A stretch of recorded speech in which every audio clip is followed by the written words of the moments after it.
Good evening. Welcome to Latino Talk TV. I'm your host, Jose Luis Jimenez. And I am Ben Mendez. And I'm Claudia Miranda. All right, welcome to the show, everyone. And I'm glad you're watching us. If you're watching us right now on Houston Media Source, we're actually broadcasting live here in the greater east end of Houston, Texas, and Harris County, right here on Harrisburg. So if you guys ever want to stop by and watch the actual production of the show, you're welcome to join us and actually participate if you'd like to. So, today what we're going to do is we're going to discuss a couple of things that are going on here in Harris County, and especially impacting the Latino community. But before we get into that, we want to discuss some hot topics and some issues that have been going on in the community. So that being said, Ben, what's been going on in the community? Well, the hot news, of course, is the Senate race. Right. And as you know, we have a new senator in town, Sylvia Garcia, the former commissioner, beat Carol Alvarado, state representative. And I tell you what, they both ran a great race. Hats off to both of them, but you can only have one winner. And Sylvia Garcia pulled it off. Now, everybody in the East End, I shouldn't say everybody, but a large percentage of the voters in the East End were supporting Carol, and a large percentage of the voters that were in the North Side were supporting Sylvia. So it was kind of like a North versus East Side race. And obviously, Sylvia Garcia got the better end of it. Right, and on top of that, the Senate district is much larger than just the North Side and the East Side. That's correct. And the truth is that the Latino community is everywhere. There's no one pocket. I don't think there's just one pocket of Latino community anymore, because you go out to the suburbs when, it doesn't matter anymore. It's all diverse. It's all intermingled. I personally think it's more of a socioeconomic segregation now. The people who have money and the people who don't have money. But that being said, I think the race was down to 2,000 votes, or less than 1,400 votes. The difference between the winner and That's correct. And Mario Gallegos, the former senator, was endorsing Carol. So obviously that didn't sit well with some people because they voted against Carol. So what does this prove? Well, the elected officials can't anoint somebody. The community decides who's going to represent them. Yeah, and the truth is that there were a lot of other pockets that were in the Senate district that may have not gotten the same attention. Like, for example, out in the Baytown area. I got family members out in the Baytown area. My brother-in-law is a city council member out there, and most of the signs that I saw out there were Sylvia Garcia signs. Did they get 6 or 7 calls like everybody else did? I don't know. That's a good question. Actually, that's a very good question. I think they focused their attention on where the concentrated voters were, and it is what it is. So, what do you think about there being a new Latina senator out there? That's exciting, I think, too, because there is a large percentage of the population here is Hispanic. So I think that's good that we're getting represented more.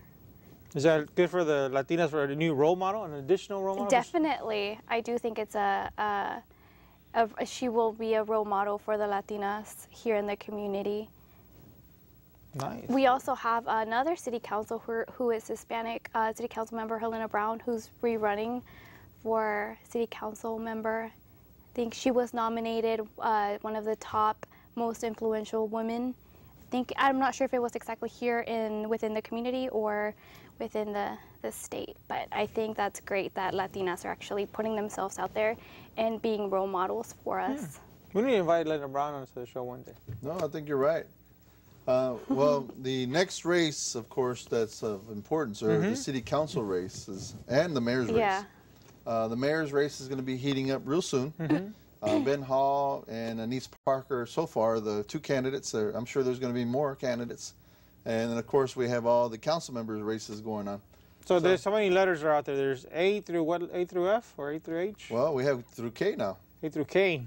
So if you don't know your alphabet out there, it's A, B, C. Okay, A through K, and every one is a different seat, and each one's an elected city council member, and they're elected every 2 years. That's correct. And they're elected every other year. There's a rotation. So we have 11 council members that are district council members. Correct. And then we have 5 at large.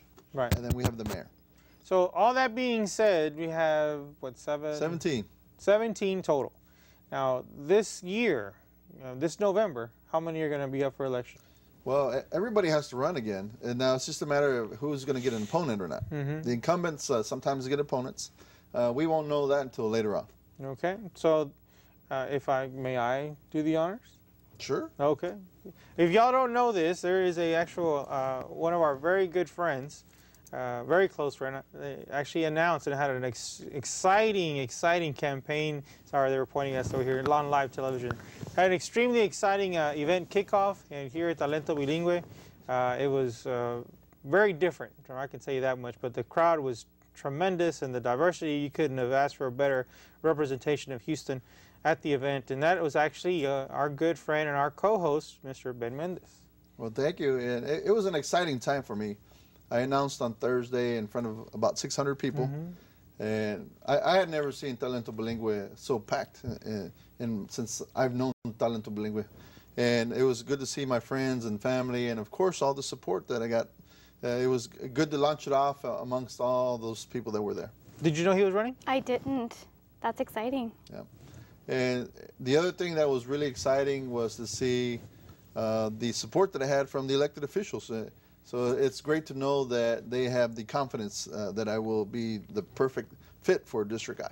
Well, and on that being said, we also have other candidates that are running, right? Well, nobody has officially announced yet, so we're still waiting on announcements. So okay, so officially you're the only one that's on the table. That's correct. Okay, so when the other candidates come out, please let us know. We invite you to come on the show, and if possible, there'll be a great opportunity to showcase the show. And we would love to have a debate right here on this show. Okay, live debates, and we'll actually bring in, as you like to say, what do you call it, independent moderators for the debate. No problems, no questions asked. You can bring in whoever you want. Let's create more access for the community. Absolutely. So they can actually understand what's going on. So it's really good. So do you have any questions about why would someone run for city council in the first place? Well, yeah, what led you to this decision? Well, I've been working in the community for about 25 years. I ran first time when I was in my early 20s. I ran for state representative. And from that point on, I always knew that I was going to be running in District I. And so, as you know, you and I have hit the pavement many times. And so Mr. Jose Jimenez here used to be head of LULAC back in the day. And so we had many press conferences regarding many issues. So it was I think it was a good fit. It was good timing for me. My business is doing very well. My personal life has done very well. My wife and I have 4 great kids. So it was just perfect timing for me. That's good. And I personally think there's a distinction between a politician who's a politician and an activist who becomes a politician. And being an activist for me is more important. Because when you're active, you actually do stuff, and you know how things work. And you're aware of what's happening in the community. Right. I think that's great. If there are activists out there, I invite you to take a challenge and go for it. I think, also Mr. Joaquin Martinez did the same thing. Joaquin Martinez, who ran for senator, is actually helping me on my campaign. Okay. I think it's important that we include the youth. There's a lot of people out there that are active at U of H and HEC and other colleges as well. We need to get them engaged. They have to have a reason to get engaged, though. And hopefully Joaquin will bring that spirit to the campaign to get those young folks involved. Yeah, and he's an activist. I mean, you got to do stuff in the community. You can't just, show up at an event and walk away. You got to do your time and get active, right? Yeah. There's been a lot of things that go on around the community, especially like, the development and the growth of TBH. I mean, it isn't an organization that all of a sudden just created and people fund. It's a community-based organization, and you have to put your time in and help the community and promote it. I'm a big supporter of TBH, and what else is out there that the LULACs of the world. Let me address this issue because as a council member. City Council usually doesn't get involved with HISD. But one of the stats that I found very interesting in District I was that we had 46% dropout rate.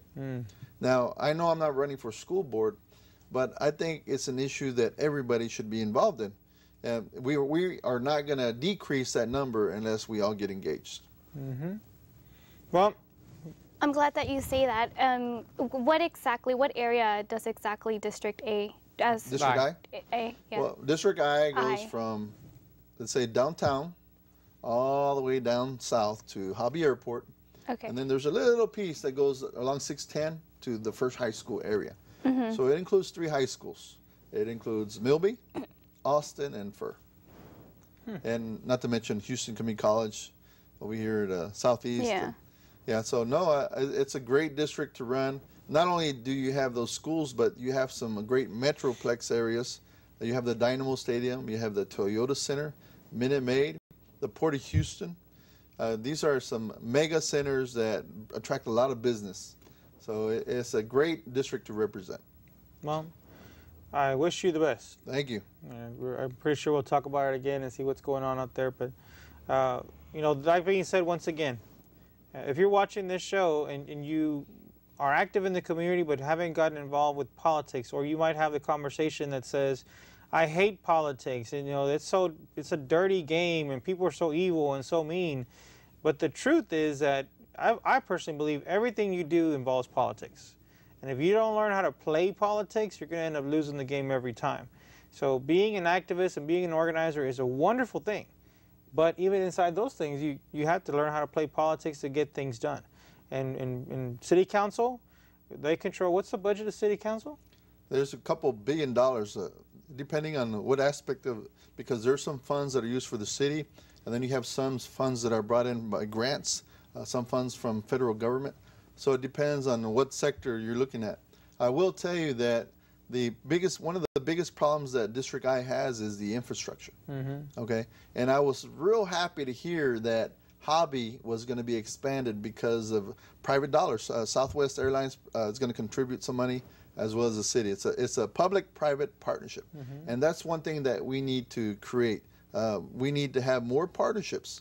The city obviously doesn't have a lot of money right now, so the partnerships are important. They're the key to making this city a little bit better than what it is today.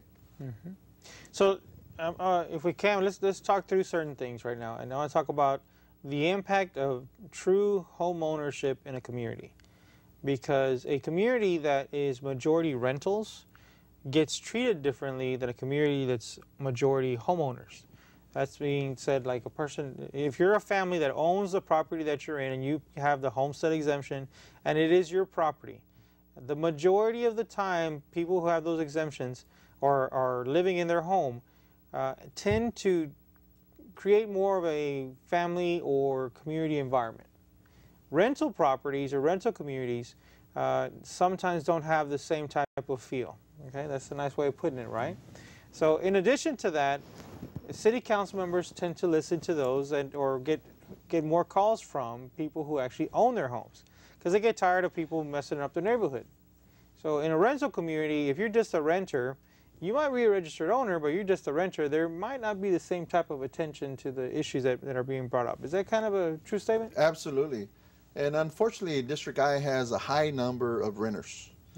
We have a transient population for whatever reason. Maybe some can't afford to buy a home, or maybe some just move from apartment to apartment. Whatever the case may be, the percentage is very high, and we have a low median income in the district, which is $36,000. And so those two factors play a big role as far as outreach and how elected officials deal with the district. So what part of town are you from, Clay? I live in District A. Where's District A? Helena Brown. It's Helena Brown, yeah. Helena Brown represents the west side. So you're from the west side. Okay, good. I live out west. And the other thing that I find very interesting is that, you know, out of the 17 council members, you know, we have 2 so-called Hispanic districts. We have one on the north side, which Ed Gonzalez represents, and we have one on the southeast side, which James Rodriguez represents. And by the way, I'm not running against James. James is term limited, so it's an open seat. So these are the 2 Latino districts that everybody pays attention to. But the mayor and a couple other folks helped in creating 2 additional districts. And we were supposed to get a 3rd Latino, so-called Latino district, but that didn't happen in the last go-around. So it'll be interesting to see what happens in this go-around, to see if more Latinos go out to vote and run for office, and so we can have more representation around the table, around the horseshoe. Okay, so let's take a quick break, but I want to get back and let's address what I like to call the elephant in the room, as into why it has to be a Latino district or not. You know, and let's kind of get into those details and address that. You know, because some people say, well, an Anglo can represent the Latinos just as well as a Latino can represent an Anglo, right? We have the example with Congressman Gene Green. Been doing it for how many years now, and that's supposed to be a predominantly so-called Hispanic district, right? So let's take a quick break and let's have that little conversation when we get back. Okay, you're watching Latino Talk TV. We'll be right back.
Welcome back. You're still watching Latino Talk TV, and thank you for staying with us.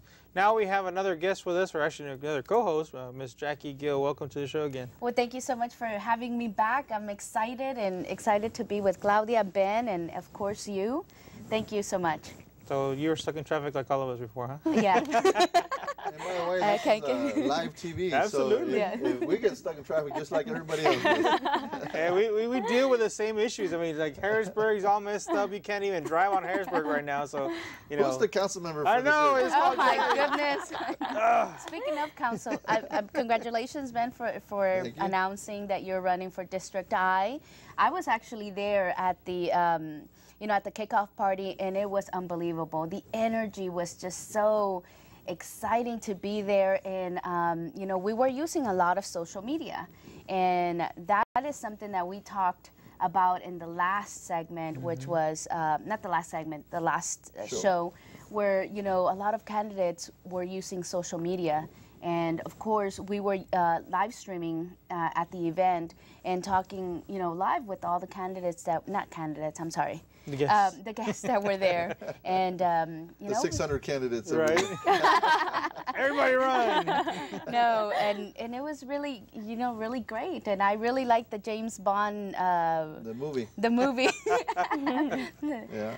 It was just exciting. And you can actually see the entire thing on Ustream on my page. And hopefully later on we can give that information out to the viewers if they would like to see that as well. That'd be interesting. And also, I saw the campaigns or the events Harlem Shake video. Oh, I heard about that. that. That's right. That's how it started. I was like, That's right. You know, I had never even heard of Harlem Shake until that day. Until that day. who told you to do it? I can't even remember, but someone came up to me and says, we want to do the Harlem Shake. And I'm like, what is that? Well, and then they pulled out their phone. This is what a Harlem Shake looks like. So I saw the video. I said, wow, I don't know if I can do that. Oh, you'll be fine. You can do it. Just give a speech and we'll dance around you. You'll be fine. So we did it. I think they copied us though, Ben. We had a Harlem Shake video as well, and it's just, you know, it's something viral, and that's a great tool to be able to promote anything. It's just tagging along with like whatever is, you know, Happening. yeah, trending pretty Yeah. much. Okay, So, I need help great. doing a Harlem Shake video at my Yeah. office. So. And it can be used for anything. It doesn't have to be a campaign. I tell you what, the social network is unbelievable nowadays. As an older guy, and I consider myself older. You are. As an older guy, we're not hip to what's going on with the younger Talk about generation. yourself. Talk about yourself. I ain't that old yet. We won't mention that Jose's older than me. Hey, I'm not older than you. I hope I never catch up. But no, being up to speed with what's going on in the social network, and that's key. As you know, whoever has the best campaign is going to have great social networking, regardless of what campaign. The Senate race, congressional race, et cetera, et cetera. So reaching out to those young voters, you have to find a way or a niche to get to them. And what better way than Facebook and et cetera, et cetera. Yeah, well, I saw Commissioner Garcia's, or now Senator-elect Garcia, and then Carol Bravos, and I mean, we were getting bombarded with it, you know, and that was good. And now the new thing is changing your picture, you know, your profile picture to the candidate's logo. Oh. That's the new thing now, and that's. I don't know what you're talking about. You know what you're talking about? That's a new thing. I mean, actually, the first one I saw do that was actually President Obama. That's the first time I saw they started changing your profile picture to the candidate's logo, and that in itself is It just engages constant people. reminder. Yeah. And that's why, you know, marketing and public relations companies are really expected to see a big jump, because there's a lot of branding that goes into that, a lot of image consulting, and so that's something that's very crucial as well, because if you have something that's not going to be eye-popping, then that could contribute to your, you know, your either success or failure. So it's very important. So Ben, there you go.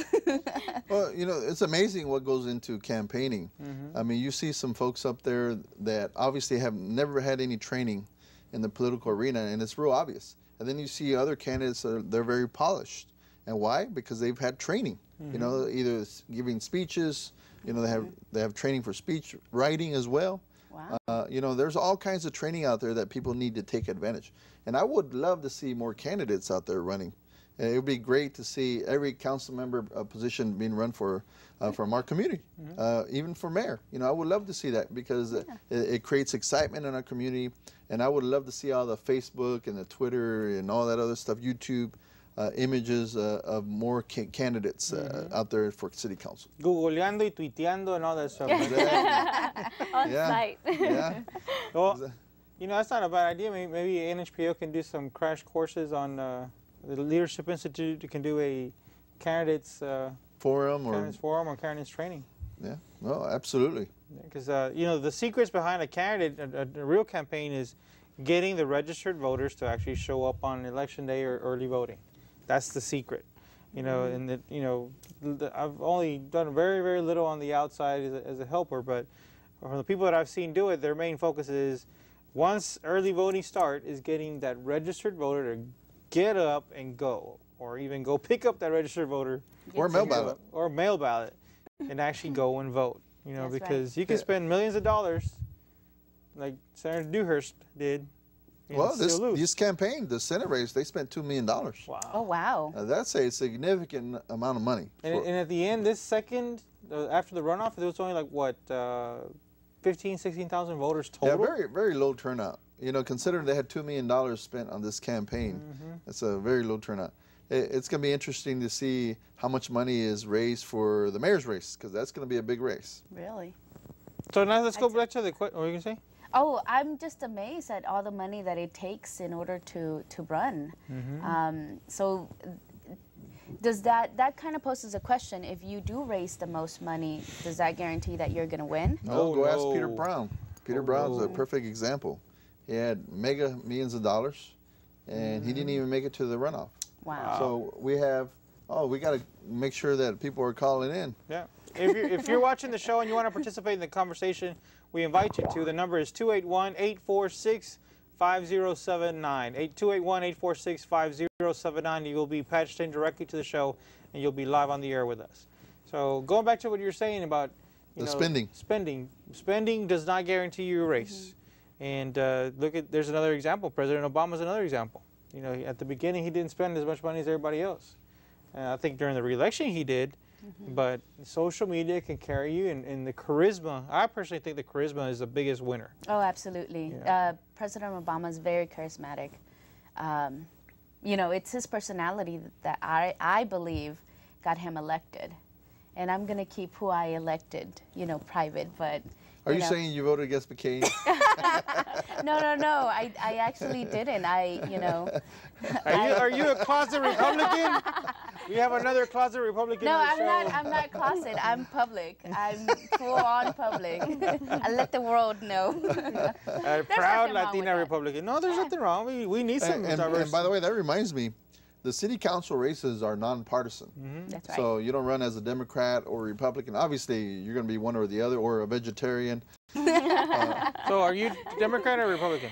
I am. Or you haven't decided yet? I haven't decided. I'm not very politically active. That's another discussion right here. Why aren't you active? I don't know. I guess I've never really been exposed to it. I mean, yeah, we take history classes in school, but that's because we're forced. I don't know. It's. What do we have to do to get you engaged? I mean, now I'm engaged because I want to know what it takes, how you are trying to reach out to the community to vote for you. That's something that interests me, and what you're doing to change the community. Okay. So see, now I'm engaged. Well, good. Are you registered to vote? Yes, I am. Okay. You know, one of the things that got me engaged in just candidates and just voting. Literally engaged. Well, no, not engaged. Are you engaged no. to a candidate? No. I bought a home, and because you're part of that system now, you care where your taxes are going, and you care whether your street gets fixed or not, and that's really how I got engaged into politics. Well, aside, you know, I do have a reporting background, so I did have to cover a lot of politics there.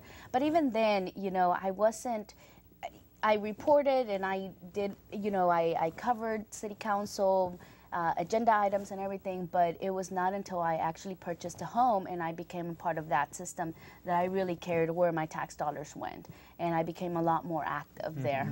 I think that goes along with like being young and not really owning a home or owning any sort of property. You're not really familiar with it. You don't really know.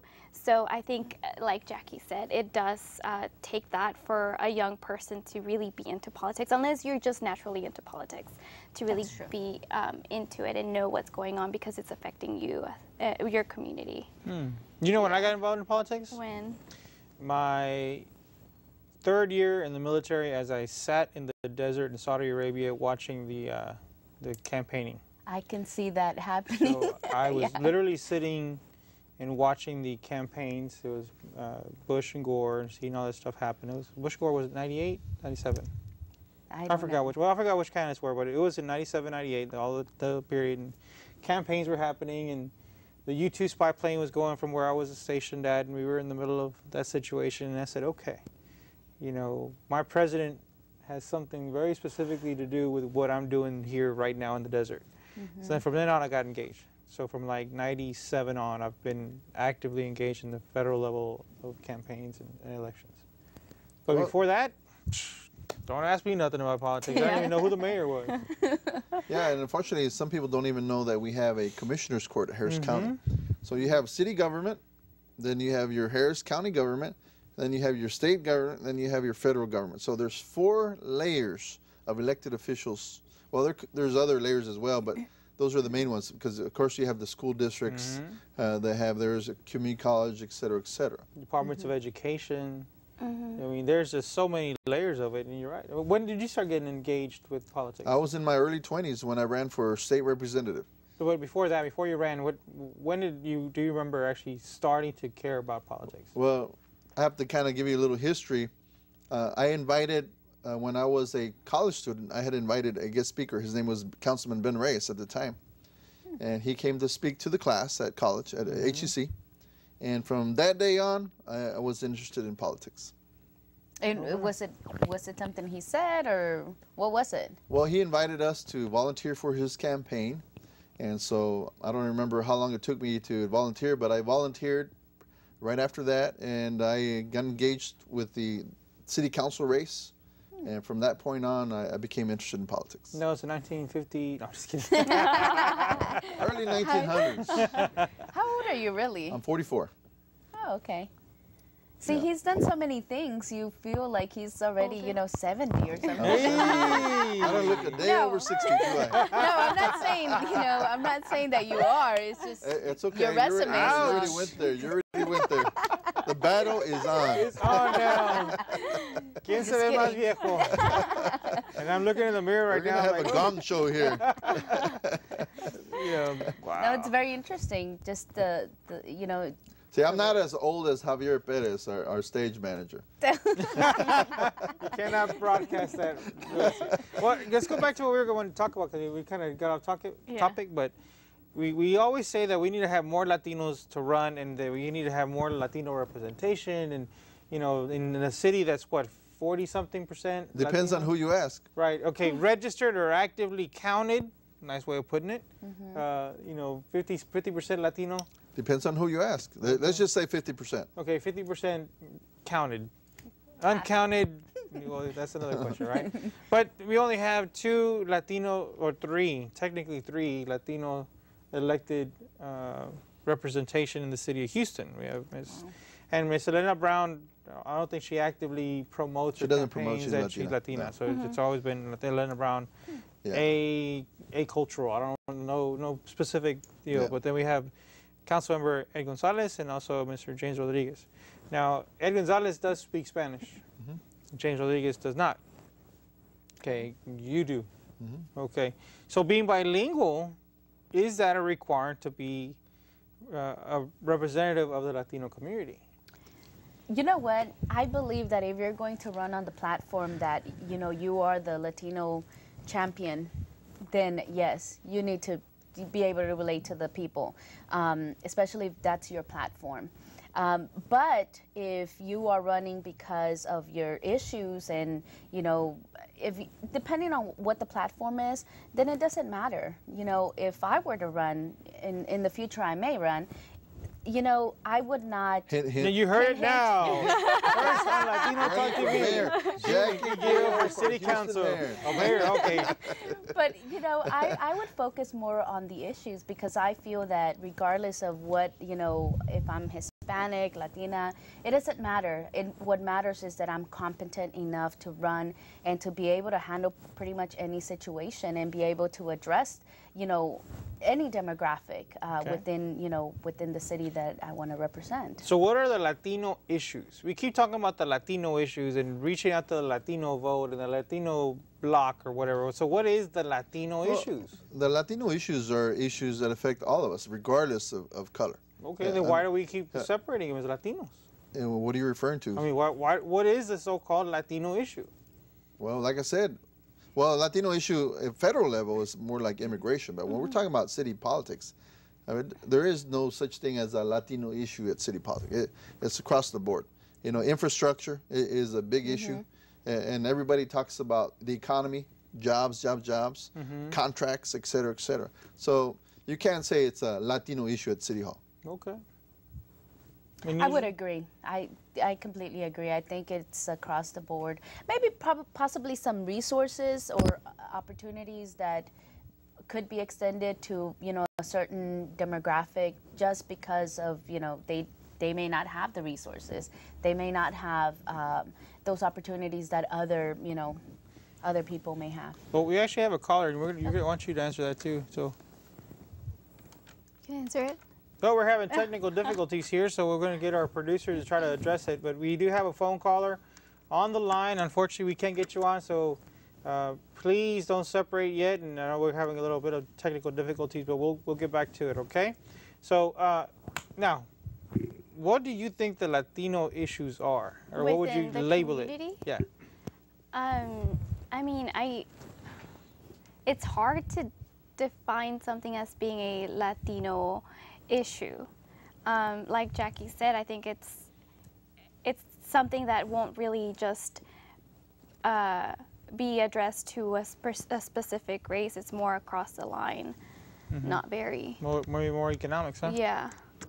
Okay, still not working. Hold on. Wait. Caller, you're on the air. Can you hear us? Yes, I just got in a little while ago, so I missed your dissertation on the Senate District 6 election. But I just wanted to ask if you all thought perhaps all this divisive advertising, negative advertising, is that in the long run bad for the Latino community, or is it good in the sense that we maybe issues are discussed? Very good question. I like that question. Who's this, by the way? Ed. It's Ed. Ed, okay. Thanks, Edward. I mean, Ed. Thanks. Talk to you soon, my friend. Bye-bye. So we're looking at Ed. That's a very good question. Yeah, no, you know, I think it doesn't help when you have all that negativity because it turns voters off. I know, for instance, my in-laws, they were getting tired of the negative coverage, the negative ads, the negative pieces coming to their house. So I don't think it would help the community in getting the vote out. I think people get tired after a while just hearing all the bashing. Wouldn't you? I mean, after a while, you're just like, okay. There is some, you kind of have to wonder, you know, there may be some truth behind all that bashing. I think a little bit of mudslinging is not bad. At the same time, I think that when you're trying to set a tone for the Hispanic community, you don't really want to do that. So some of the tactics I didn't agree with as well, but you know, there's nothing wrong if a candidate, you know, is doing something wrong, you got to call them out on that. I think it's healthy. It's something that needs to be done. Well, I think voters get turned off when there's a consistent bashing of the candidates. What I would rather see is see the highlights of what the good things that the candidates have done versus focusing money on bashing somebody. It's okay to do it once or twice, but when it's redundant over and over, which is what we saw in this case, it was negative piece here, negative piece there, negative piece here, negative piece there. So it was redundant. What do you think about negative campaigning? I mean, I think it has to do a lot with whether it's true or not. Because I've known that a lot of times it's just like you're insinuating that something's happening when it's not really happening. You know, you're absolutely right there, because a lot of times the opponents will stretch the truth. Yes. The negativity, they'll stretch the truth both ways, you know. Yeah. And so I'd rather see a piece that's truthful, 100% truthful. And it's bad versus something that's not in. Exactly. And unfortunately, the insiders that are in the political arena, the insiders know what's really going on, but the average voter does not. And not to discredit average voters, by no means. But a lot of times, you and I are actively involved in the different different elections. So a lot of times we see through it. But unfortunately, like the newbies, the ones that have never voted before, they don't know what they're doing as far as they don't understand the positions of different candidates and why the negative publicity. And it's a very good point. You know, after a while, I like to look at campaigns in other countries. Actually, I like to research and study how campaigns are done in Mexico. And I'm no expert at it, you know, but publicly, the charisma of those candidates are just tremendous. You know, and the way they're done down there, it's just totally different. You have huge community rallies, you have big festivals, big parties surrounding all that, and those are the ones that end up getting elected. You know, I've read a couple of, a lot of, you know, some some stories about Nieto. I forget his entire Peña name. Nieto. And Peña Nieto, and you know, he was somewhat endorsed by President Obama, and so that, you know, that right there really got him, you know, as a favorite for all the other. You know, he had a lot of backing because of President Obama. So I think that it has to do also, they run just like us, and you know, when he was asked on some of the more pressing issues about poverty, you know, their economy, the drug wars happening there, it was really all superficial. And I know a lot of people were, you know, some of the bloggers, some of the online community, they were really upset that he was not really addressing those issues, but he was, you know, either way being supported because he was being supported by President Obama. And obviously, it's crucial to have that support from, you know, your neighbor country. I mean, just think about it. I guess it goes back to the same thing, you know, it's getting the charisma and riding the wave of the moment. Yeah. You know, I'll use an example of Councilmember Elena Brown, and I think who else rode the Tea Party wave in. You know, because yeah, the Tea Partiers voted in their folks 2 years ago. But it'll be interesting to see if Helena Brown's able to keep her seat, because I can tell you that Tea Partiers have lost momentum. And her being an active Tea Partier, I don't know if that's a good or bad thing. The only time will tell. I mean, I personally think it's, you know, for her district, I think it's a bad thing because you can't get anything done. No, you know? absolutely. Elena Brown is known for voting down everything that costs money. As a result, you have on council 16-1. 16-1. That because there's 17 council members, so you have 16 council members voting yes, and then you have one council member, Helena Brown, voting no.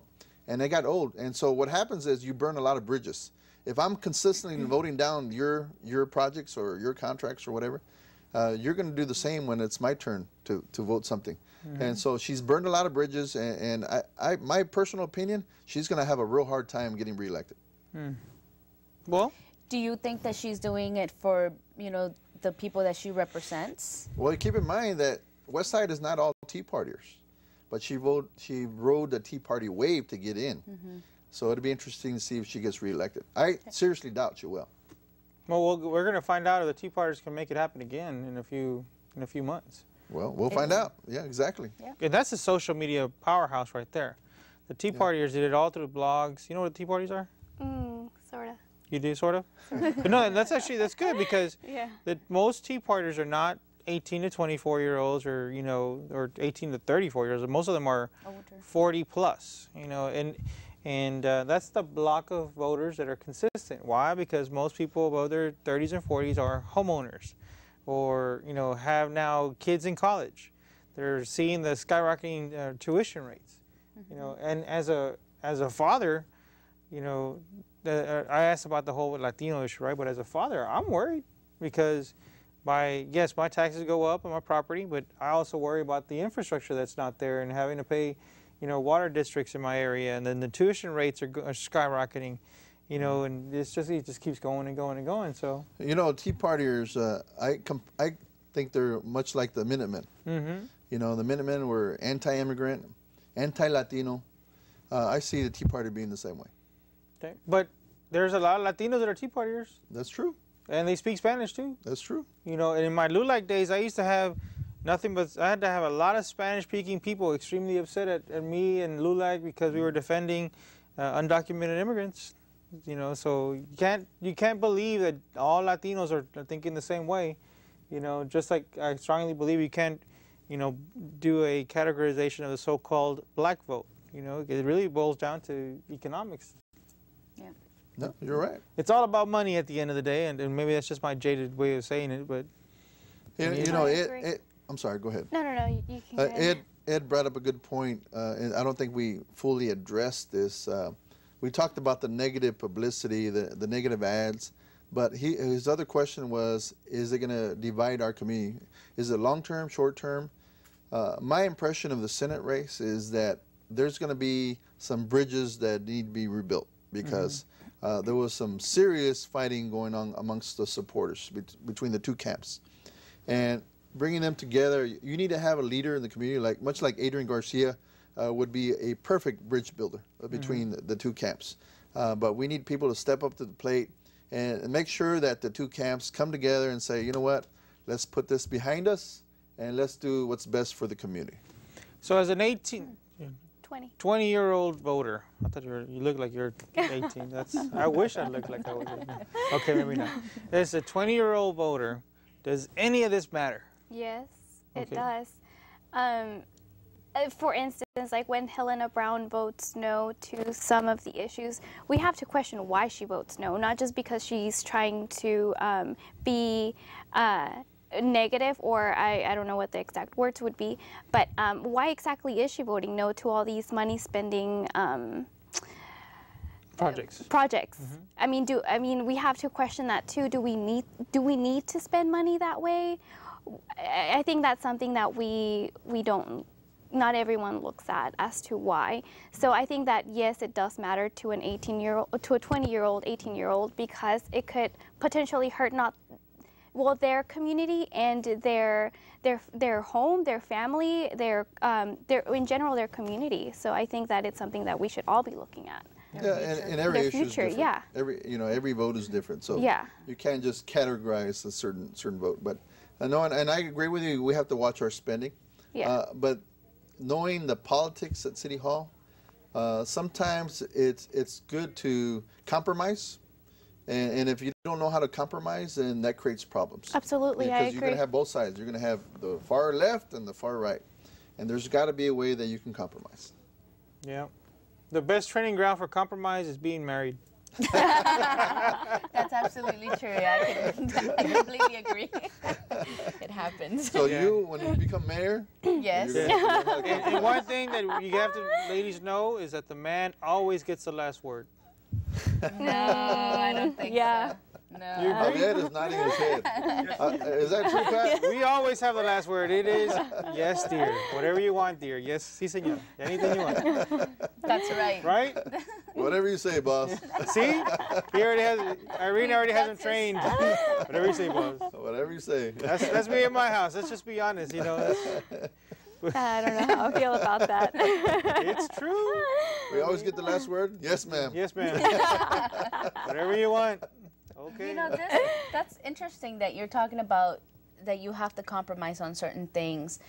Do You have you? to compromise on everything. But do you think that perhaps there are certain things that just you can't compromise on? I mean, It all has to be- depends on the vote. There's different issues that pop up.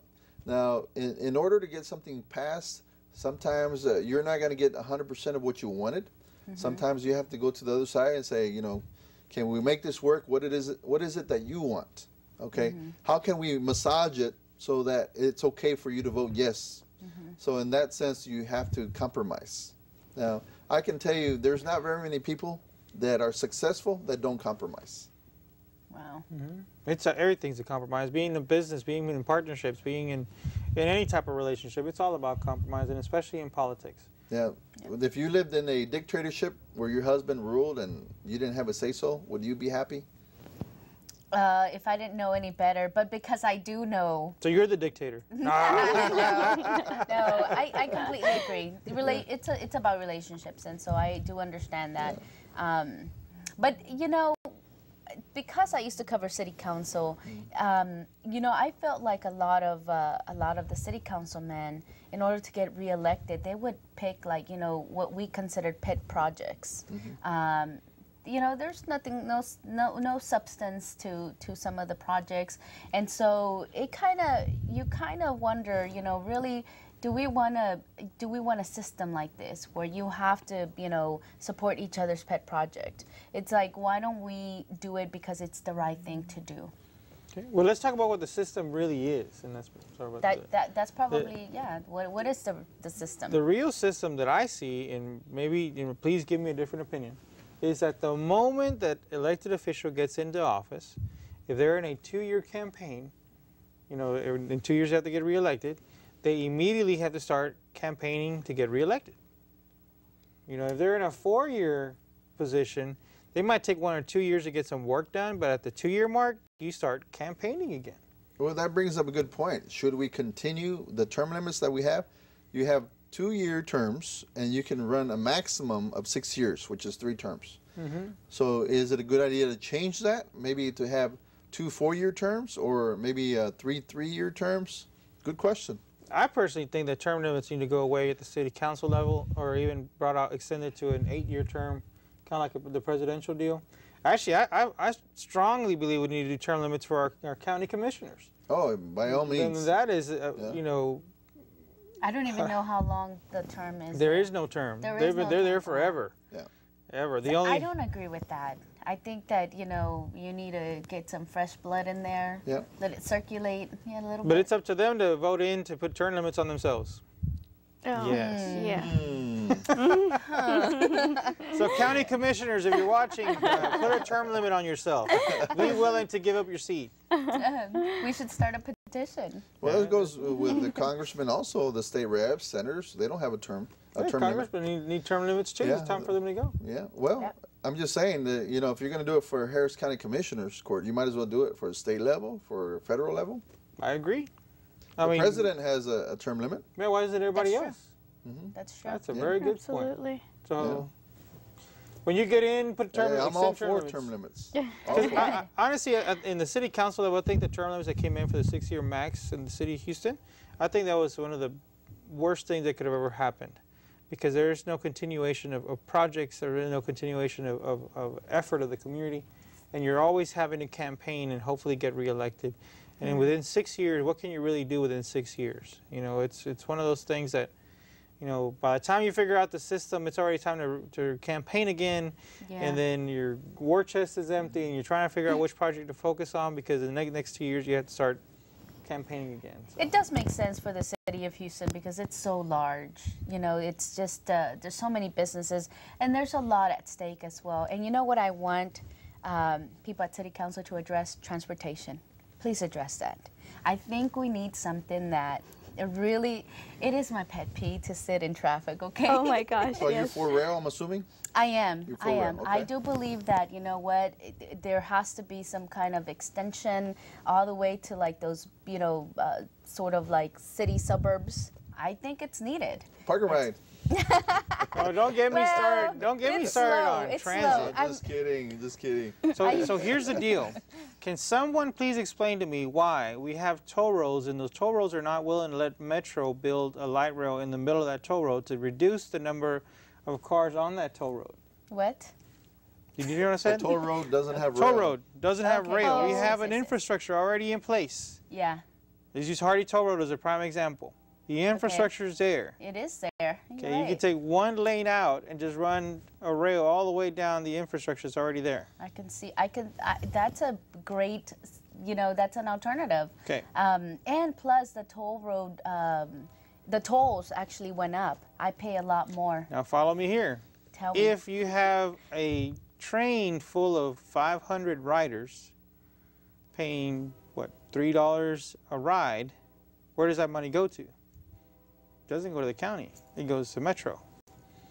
But when you have 500 individual cars paying tolls every so many stations, where does that money go to? It goes to the County Toll Road Authority. So it's about the money. It is about the money. So I just call a spade a spade. It's like we got an infrastructure already in place that's not willing to cooperate and work together. You know, we have parking ride stations all over the place. Why do we have to do a jigsaw puzzle of light rail lines in Houston when we have some major thorough areas already in place? Sorry, I completely agree with that. I did not think about it that way, but yeah. it's about the money. Follow the money. Let me ask you this. You know, the police departments, we have over 20 plus police departments in the city of Houston proper. Now, why don't we have like the LA County Police where they cover all the county? Why is it that we have multiple layers of police forces? We have Harris County Sheriff's Department. We have the constables. We have HPD. We have Metro. We have et cetera, et cetera, et cetera. Why is it that we cannot figure out a way so that we can have one police station, one police force, and so that all these entities don't have to pay for police? And why do we have rent-a-cops in neighborhoods? True, true. We have cops Well, I subsidized with think tax that's more dollars. homeowners association. They choose, and that comes out of the HOA fees. But why do we get an opportunity, and I understand it because my community does it too, but why do we get the opportunity to hire a tax-subsidized deputy to do private patrol for our neighborhoods? You see what I'm saying? Yes. Why are we allowed to subsidize the rate, to have a deputy instead of having the deputy already there or the police officer already there, because that's part of the taxes we're already paying? Why are we paying double just to get special attention? I understand that. So, yeah. You're right. I know. My HOA is pretty high, so I'm kind of going to run for that one. Right? Fire them. So you're going to forget about running for mayor? You're going to run for your No. first. I'm still going to do both. I think I can handle both. So No, but welcome you're to right. politics. Yeah. I'm sorry? Welcome to future home Yeah, ownership. thank you. It's all about the money. I can see. I can see. Yeah. Follow the money. Follow the Exactly. money. Follow the money. Follow And the money. you know, with she's everything. a young journalist, so this is great for you to be involved in politics. You know, Mary Benton, she's a great political reporter. She's she covers her this subject so very well. So that is something that we don't have a lot of expert or political beat reporters, and this is something that you definitely. Texas politics is a beast, so Absolutely. so if you just get extra training, that's even great. Go ahead. Yeah. Oh, we have 1 minute left in the show. Okay, so we're gonna have to wrap it up. That's right. So, if you're actively involved in politics or haven't gotten involved yet, get involved. Pick a district seat here at the city of Houston or at the whatever level you want. Precinct judges, whatever you want to do, but get involved. Do something. Don't just sit on the sidelines and watch. If you're tired of your taxes going up all the time and you're tired of not having proper streets or no ditches or whatever you have problems with, get involved. Call your elected official. Get active in their campaigns. Show up at city council meetings. It's your right to be there, right? So any closing remarks for y'all before we wrap? Okay. No? Thank you so much for having me again. Well, you're going to be here next week anyway. So. All right, so that being said, thank you for watching the show tonight, and we'll be here next week at Latino Talk TV, and have a great night.